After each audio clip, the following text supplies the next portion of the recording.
আজকে আলোচনা আসলে বিস্তারিতভাবে ব্যক্ত করে গেছেন।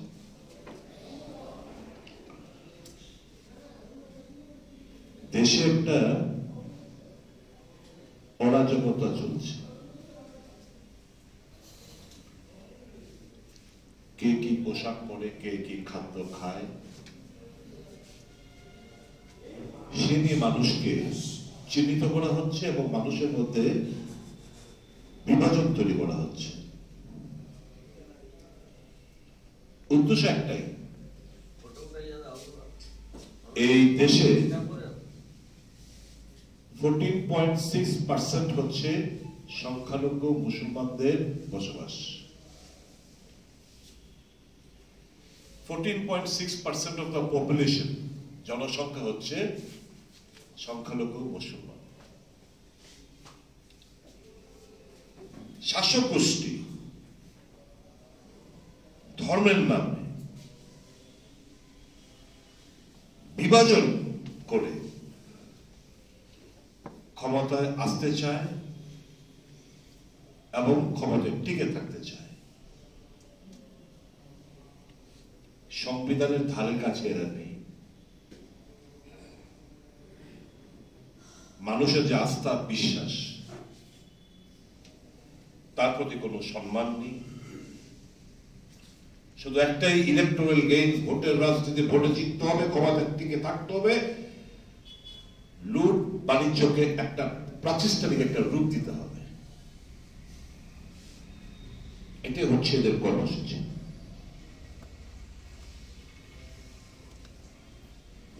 একটা ভীতি তারা করে বেড়াচ্ছে সংখ্যালঘু সম্প্রদায়ের মানুষ। আমরা দেখছি কোথায় কি ঘটছে, কোথায় বুলডোজার নামে ভাঙচুর করা হচ্ছে, কোথায় মন্দির,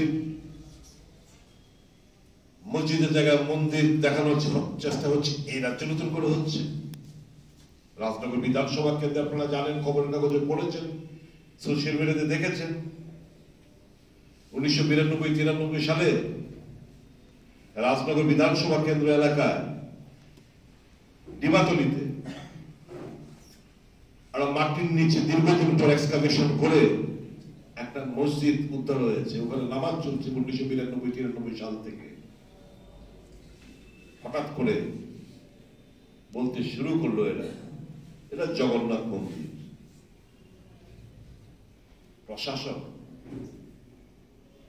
নির্বিকার।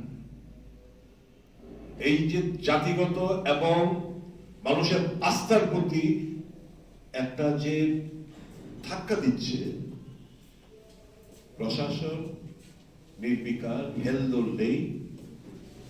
এটা মারাত্মক একটা চিন্তার কারণ হয়ে দাঁড়িয়েছে দেশের জনগণের কাছে। এই যে সংবিধানে লেখা আছে liberty of thought, expression, belief, faith and worship, প্রিয়েম্বলে সেটার উপরে আঘাত। লিবার্টি নেই। আপনাদের নতুন আইন করলো, এই মধ্যপ্রদেশ সরকার প্রতিষ্ঠিত হওয়ার পর বলল কোন ধর্মীয় প্রতিষ্ঠানে মাইক চলবে না। উদ্দেশ্য কি? মানে আজান দেওয়া, নামাজ পড়া চলবে না, মাইক লাগাতে দেবে না। নির্বাচনের আগে আমরা দেখেছি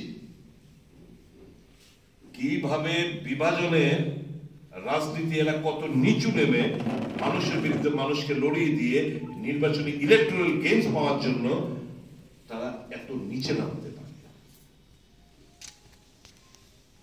প্রশ্নটা হচ্ছে এই জায়গায় ভারতীয় হিসাবে এই সংখ্যালঘুকে সংখ্যাগুরু সেটা নয়।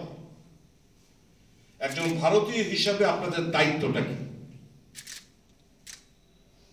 আমরা যারা দল করি, আমাদের সংগঠন, মানুষকে কি আমরা জাগ্রত করতে পারছি কিনা এই অরাজকতার বিরুদ্ধে? সেটা হচ্ছে আজকের দিনে মস্ত বড় প্রশ্ন।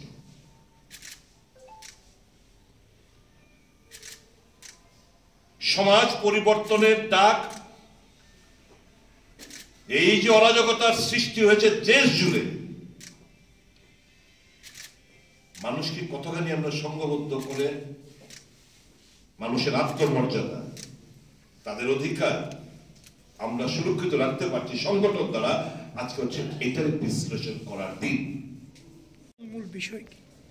ত্রিপুরা প্রদেশ কংগ্রেসের উদ্যোগে আমাদের মাইনরিটি ডিপার্টমেন্টে সারা রাজ্যের সমস্ত সাংগঠনিক প্রতিনিধি রূপে আমন্ত্রণ জানিয়ে এক ডিপার্টমেন্টের সভা এখানে অনুষ্ঠিত হচ্ছে।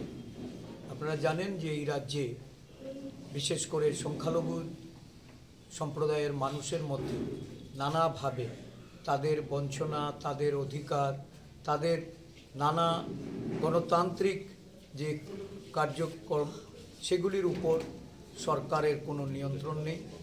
শাসক দল নানাভাবে সেগুলিকে প্রতিহত করে চলেছে। মানুষের জীবনযাত্রায় একটা নাবিশ্বাস উঠেছে। সংখ্যালঘু সম্প্রদায়ের শিক্ষক থেকে শুরু করে সমস্ত যুবক যুবতীরা তাদের নানা বঞ্চনার মধ্যে ঠেলে দেওয়া হয়েছে। তার থেকে পরিত্রাণ পেতে প্রদেশ কংগ্রেসের যে মাইনরিটি ডিপার্টমেন্ট আগামী দিন কর্মসূচি গ্রহণ করে আন্দোলনে যাবে এবং সংগঠনকে শক্তিশালী রূপ দেওয়ার লক্ষ্যে আমরা এখানে সমবেত হয়েছি। সবার শুরুতে বাংলাদেশের মুক্তিযুদ্ধের 52তম বিজয় দিবস আজকে পালন করা হচ্ছে। আমরা এই সভায় আমাদের বাংলাদেশের যারা বীর যোদ্ধা, আমাদের দেশের সৈনিক বা এই মুক্তিযুদ্ধে যারা আত্মবলিদান দিয়েছেন তাদের প্রতি শ্রদ্ধা নিবেদন করে শহীদদের স্মৃতিতে 1 মিনিট নীরবতা পালন করে আমাদের আজকের এই সভা কাজ আমরা শুরু করেছি। বেলা 3 ঘটিকায় প্রদেশ কংগ্রেস প্রাঙ্গণে যিনি এই বাংলাদেশে মুক্তিযুদ্ধের বড় ভূমিকায় ছিলেন, আমাদের প্রয়াত প্রধানমন্ত্রী শ্রীমতী ইন্দিরা গান্ধী, আমরা ইন্দিরা গান্ধীর প্রতিকৃতিতে বেলা 3 ঘটিকায় প্রদেশ কংগ্রেস প্রাঙ্গণে পুষ্পার্ঘ্য অর্পণের মাধ্যমে আজকের এই বিজয় দিবসের কর্মসূচি আমরা পালন করব এবং একটা ডকুমেন্টারি ফিল্ম এই মুক্তিযুদ্ধের উপরে ইন্দিরাজির ভূমিকা, ভারতীয় সৈনিকদের যে সেদিনকার যে ভূমিকা ছিল বাংলাদেশ গঠনে, তার উপর আমাদের সর্বভারতীয় কংগ্রেস কমিটি সারা দেশে এই কর্মসূচি এটা হাতে নিয়েছে। আমরা এই কর্মসূচি বেলা 3 ঘটিকা থেকে এটা শুরু করতে যাচ্ছি। এখান থেকে আমরা উৎসাহিত উদ্দীপিত আগামী 19শে ডিসেম্বর ইন্ডিয়া জোটের মিটিং সংগঠিত হতে যাচ্ছে নয়াদিল্লিতে। এই ইন্ডিয়া জোট আগামী লোকসভা নির্বাচনে এই দেশে একটা নতুন সরকার গঠন করার লক্ষ্যে প্রতিজ্ঞাবদ্ধ এবং আগামী দিন এই ইন্ডিয়া জোটের নেতৃত্বে কেন্দ্রের সরকার প্রতিষ্ঠিত হতে যাচ্ছে। প্রত্যেকটা কংগ্রেস কর্মীকে এই দৃঢ় সংকল্প গ্রহণ করে তাদেরকে আমাদের এই সাংগঠনিক কাজে ঝাঁপিয়ে পড়তে হবে।